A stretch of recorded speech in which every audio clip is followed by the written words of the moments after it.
If I could go back and talk to my 20-year-old self again and save myself all the frustration, all the mistakes, all the things I overlooked, here's exactly the 10 lessons in this video we're going to learn about what I've learned over the last 16 years. These are very important because I think if you can save yourself a bunch of mistakes as an entrepreneur, a business owner, real estate investor, I think you can go a lot further, a lot faster.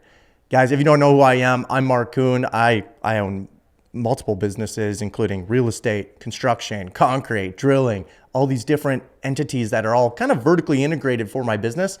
I also own a bunch of different real estate, including luxury storage, multifamily, office, industrial, all these different assets. If you guys like this type of material and you want to learn how to fast forward yourself in a career type like mine as an entrepreneur, please like, subscribe, share this, and let's get right into it in the next 10 steps. All right, the number one thing, don't diversify if you are broke. And what I mean by that, if you got 10,000, 100,000, or even maybe $1 million in your pocket, don't go and diversify. Make sure you're going all in on the one thing. When I started off, I was just in construction. But then I wanted to start piecemealing and figuring out all these other things. I ended up, no, let's just focus on construction again, because that's what was making the money. That's what I was getting very good at. I wanted to be an expert in it. You must get very good at one thing. And when you start hitting 1 to 5 million, maybe you're at 5 million, now it's time to add the next thing. So make sure, do not diversify if you have $100,000 of net worth.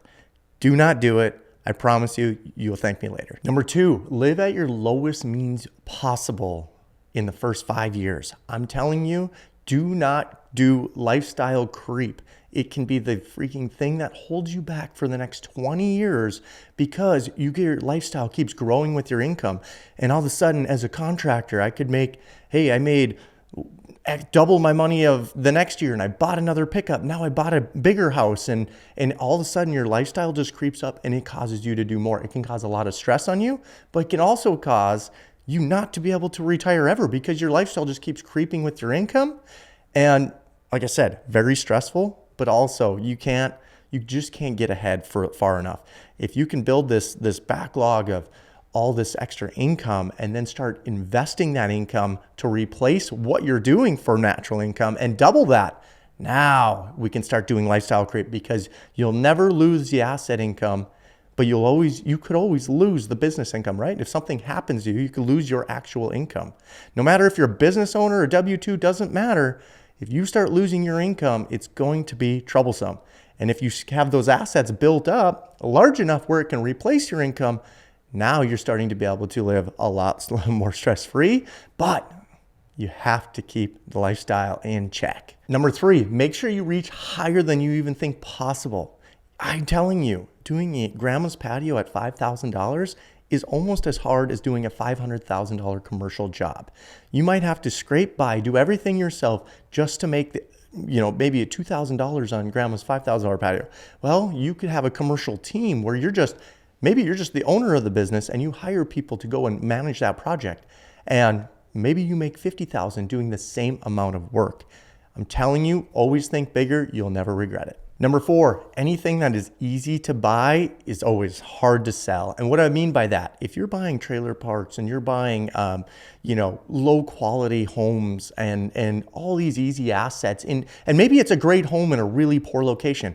Again, there's not a lot of buyers for that. I always think in my mind, I used to always think, oh, I can go get a great deal on it. Well, guess what? When you flip that or you're trying to exit it, guess what? The buyer pool is very small. Anything that is easy to buy, hard to sell. That means if it's easy to sell, it's going to be hard to buy, right? So try to find those niches. Be willing to overpay a little bit and not always get the best deal. To then, when you go to sell that thing, I guarantee you'll make more money.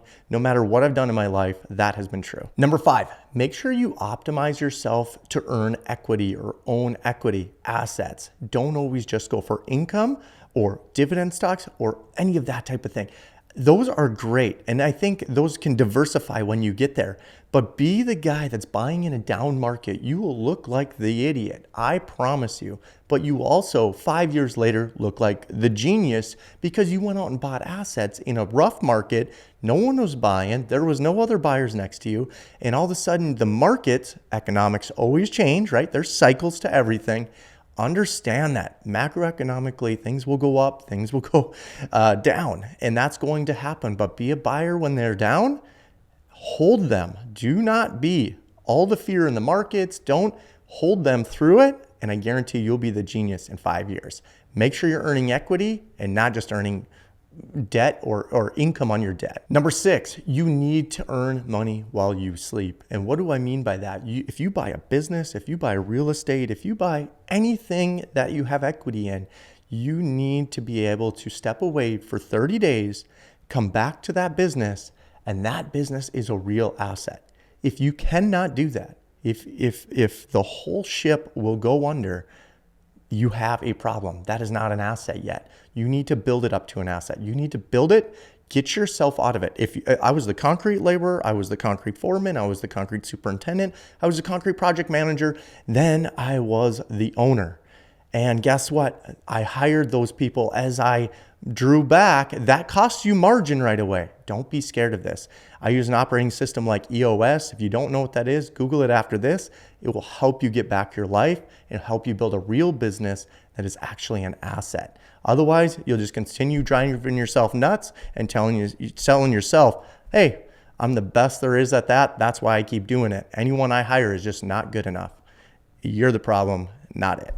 Investing can take a decade. And what do I mean by that? I think anytime someone buys, you make money when you buy, right? You bought at the right price. You're not buying low, selling high. That's a trader. That's what they do. You are an investor. You think in 10-year horizons. You're thinking if Tesla's at 400 today, that it'll be at 800 in 10 years, and you'll be okay with that. Now, when you buy a business, it's okay. Things will appreciate. You will pay your debt down over. And the biggest thing is you have inflation working on your side. You're buying yourself the time. You're letting that business season, or you're letting a piece of real estate. Maybe it doesn't cash flow. You're losing 10 grand a year for the first 2 years. And all of a sudden now you're breaking even. You're letting the property appreciate. You're paying down the debt and your time. And guess what? By year 5, you start looking maybe in the genius level that like, hey, this is starting to work. And then by year 8, you're like, wow, this is one of the best things that I ever did. It's not complicated. Don't overcomplicate it. Just buy right. You'll make your money when you buy. Think in the horizon of 10 years and you will appreciate it. Number 8, riches are in the niches. It's fairly simple, right? I just do real estate, or I just do construction. There's so many forms of real estate and construction that if you hone them down and find the ones where not as many people are playing. I do luxury storage within real estate, and I do that heavily. I do light tech projects. Those are very specific in multifamily.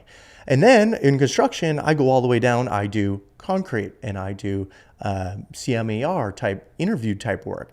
Anyway, we narrow it down to specific work that we'd like to do, that we know that there's a niche in, that not everybody is playing in the pool. When you can do that, you're only competing with a few. And when you're broadly shaped, you're like, I'm going to buy storage, I'm going to buy multifamily, I'll buy it all, office. When you do that, the mistakes I've made through that, it's just like get really good at one thing. All of a sudden, you're the expert and you're the one making money in that. Things will ebb and flow, but I promise the niches will create your riches. Number 9, you become what you hate. And I know that maybe sounds extraordinary, but I did luxury storage. Well, guess what? Luxury storage also fits very well with standard storage. Standard storage, when houses start flipping and buying and selling again, they have very good in the spring. Luxury storage, very good in the fall. If I mix those together and have a diversified portfolio, but it's all in storage, right? I'm in storage. I'm not in multiple different things. Now I can like yin and yang, right? Like I'm doing well in the fall. I'm doing well in the spring. It levels out. That's one way you have to think. But no matter what, I could hate on multifamily all day. again, I'll come back to multifamily and say, oh, wow, the market cycle no one has built. All of a sudden, multifamily is high on the cycle again.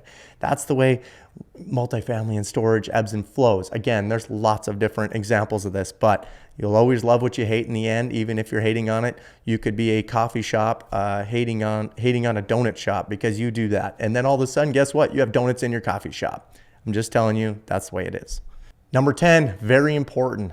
Don't buy yourself a job. I see so many people that are just want to go be self-employed, meaning you quit your 9-to-5 job, maybe making 100 grand a year, and you're going to work for yourself. And I call it from 5 to 9 because it never dies when you own your own business. It has to float. You have lots of pressure on you now, and you might make 100 grand a year. I see so many people do this. The business is completely reliant on them. It almost has zero net worth when they go to sell it. And guess what? You're just buying yourself in life. You're self-employed. You're not really a business owner. Business owner, again, can go travel for 30 days on an island with no cell service and come back and that business is still operating. Not saying there's not going to be problems, but it can operate and survive without you. That is the most important part about business ownership. These 10 lessons took me 16 years worth of, there were millions of dollars in mistakes. I made hundreds of them too. And not saying hundreds of millions, but I did make millions of dollars in mistakes. It sucks. I wish I'd learned from them. As simple as these 10 lessons are, you have to understand them. Save this video, share it with another business owner. Please, it'll be one of the best things. All I can do is help you guys. Please like, subscribe, share to the channel because that's the only way I do this. I don't charge for any of this content. Guys, what is the most important lesson of this video? Drop it in the comments. Again, share it. I'll see you in the next one.